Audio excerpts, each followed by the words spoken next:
بسم اللہ الرحمن الرحیم۔ نمبر 1، ایسا غلام جو مالک کی اجازت کے بغیر بھاگ جائے جب تک پلٹ کر واپس نہیں آتا اس کی نماز قبول نہیں ہوتی۔ نمبر 2، ایسی عورت جو اپنے خاوند کو ناراض کر لیتی ہے جب تک اس کو راضی نہیں کر لیتی تو اس کی نماز قبول نہیں ہوتی، لیکن وہ وجہ بالکل شرعی ہونی چاہیے۔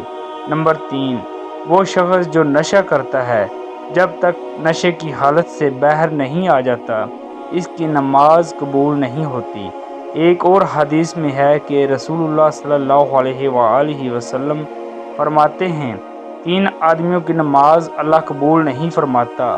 ایک تو وہ شخص جو لوگوں کی امامت کرے اور لوگ اسے ناپسند کرتے ہوں۔ دوسرا وہ شخص جو نماز میں پیچھے آئے۔ پیچھے آنا یہ ہے کہ جماعت فوت ہو جانے یا وقت گزر جانے کے بعد آئے۔ تیسرا وہ شخص جو اپنے آزاد کیے ہوئے شخص کو دوبارہ غلام بنا لے، اس کی بھی نماز قبول نہیں ہوتی۔